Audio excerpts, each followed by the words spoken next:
Welcome to round 3 of the Parenting Roundabout podcast for the week of January 3rd. I'm Nicole Eriks, and I'm here with Catherine Haleko. Hello. And Terry Morrow. Hello. We're moms of teens and young adults, and when it comes to parenting, we've been there, done that, bought the t-shirt. But we're still waiting for that day when we'll reach the finish line and have no further need to lay down in a dark room with a wet rag over our eyes worrying about something or other. Wednesday is complaint day here on the Parenting Roundabout, and today we are complaining about having to pick a word of the year. So, Catherine, I think this is your story, is it? Is this your... Well, it's just something I've seen, around on social media. Like I had a friend post on Facebook that her word was going to be strength. And then there's an author, Karen Walrond, and she posted about it, and she said her word was vibrant. Oh my. So, it's sort of like, as we talked about on Monday, we're not resolution people, and this is like very resolution adjacent. But it's boiling it all down to one single word, sort of as a hope or an intention or plan or whatever. Oh, so this is our word of the year for the year to come, and not a word that sums up the past year. No, it's our word of the year. We're going to sew a banner and hang it outside our house. Yeah. Oh man. I don't know. I think it's very resolution-y. So hard, because there's I could pick change, because there are definitely things I'd like to see change, but there's also things I don't want to change. So I think we all could just go with survival. Yeah, survival would definitely be a possibility. Normalcy.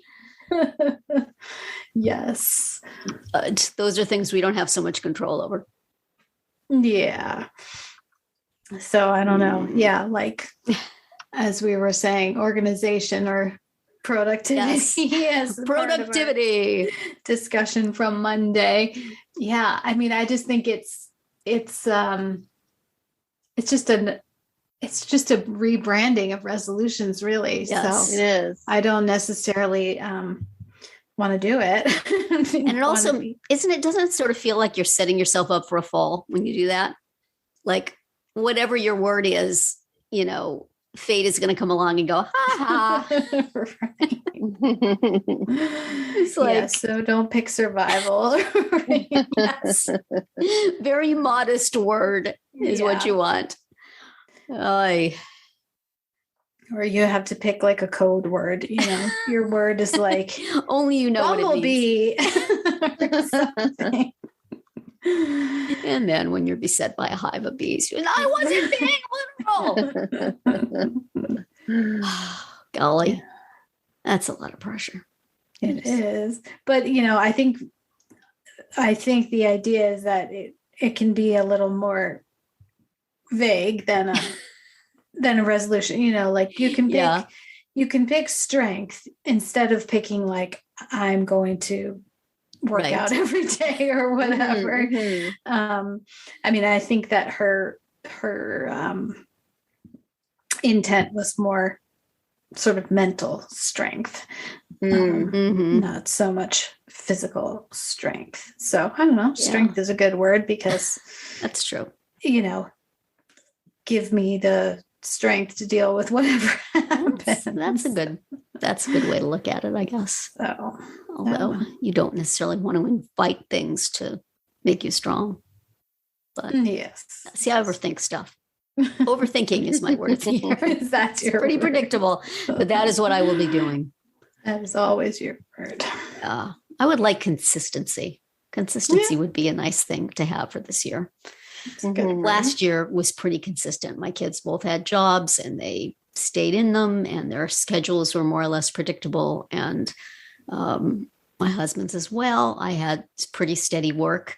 Even when my workload changed, other things came in to fill that space up. So it was just sort of a nice, steady year. And I wouldn't mind having another one of those, please. Though there's some things that I wouldn't mind changing. But in general, that would be fine. And see, that would involve me working a full and productive day every day, right? There you go. So it kind of keeps you covered. Be whining and doing crossword puzzles and procrastinating all day is more likely to be consistent, but I can dream. Yeah. Consistency, normalcy, predictability. These are all reasonable choices, I would say. Yes. I think health is one we would all like to put up for the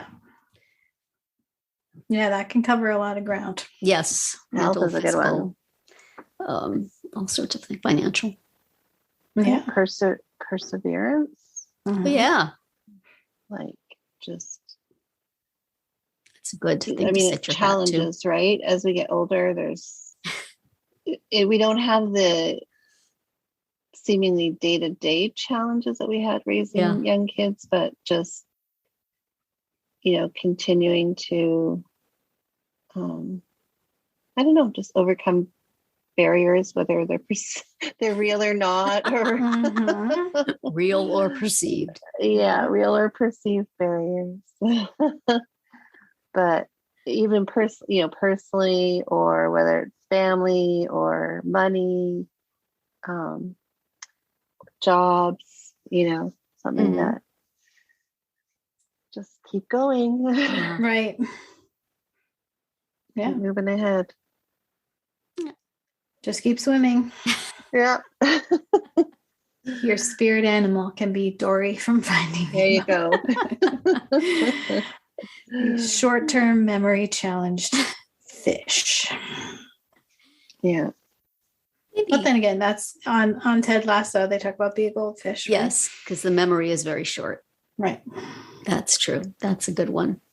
To not dwell on things. Mm-hmm. But move on when necessary. Right. And I think too, to not worry about, I don't even know what the word would be, but not to start, how do I put this? Not worrying about what other people think, or not worrying so much as to try to please them. Yeah. Yeah. Good luck with that. Put yourself, I don't know. Don't take things personally. I don't know what that word would be. What is the single word for that? Yeah, it probably wouldn't be a nice down word. into one word. Yeah. Tough. Bulletproof. Self-preservation. Bulletproof. There you go. Bulletproof. That can cover a lot of things too. Yes. Absolutely. I was thinking creativity might be a good word. I mean, I'm lucky to be in a relatively creative field, and I like that. But also just with the problems and the things that come up in life, to not be locked in, but be able to think of creative ways to find a solution for something. Right. I feel like I've done a lot of that in the past, and it's a good way to think of things, that you don't have to be tied into any one way of doing it. Right. You can do what's right for you or your family, or just whatever suits your whim, should it be the case. Yeah, I like that. See, we're able to come up with a few words. This feeling 2022 is going to call on a certain degree of creativity from all of us. Yes. And perseverance. Yes. And all of these things. I mean, when it comes to podcasting, we are very consistent. That's true. We should have made some resolutions for the podcast. What word do we want to define our podcast going forward? Constant. Yeah. Never, ever leaving your ears. Right. Always there. Persistent. Yes. Yeah. Persistent. Neglected. Perseverance. Bulletproof. See, all our words could our theme. Entertaining. Right. There you go. We seek to entertain you, not to actually give you useful advice. It's a much more realistic goal. Yes. I hope. And I hope you all feel that way. You can we support you in your quest to create your own yes advice. As long as it doesn't we do are more than here our for podcast. moral support. That's right. Absolutely. If maybe- nothing else, you can see that somebody else is doing it worse than you are. Doesn't that feel good? Right. Well, maybe we should leave it there, huh? Yeah, but you know what? If listeners, if you have a word for the year going forward, tweet it at us at Roundabout Chat. We'd like to hear what it is and maybe steal your idea. Love it. We'll say that right up front. We are open to options that are absolutely given to us. So that's it for today's round 3. Tune in tomorrow when we'll obsess about how time flies when you're a parent. And then on Friday to see what we've come up with for our Roundabout Roundup picks this week. Find all our episodes at parentingroundabout.com and talk back in the comments there on our Facebook page, or as Terry mentioned, on Twitter, where you'll find us at Roundabout Chat.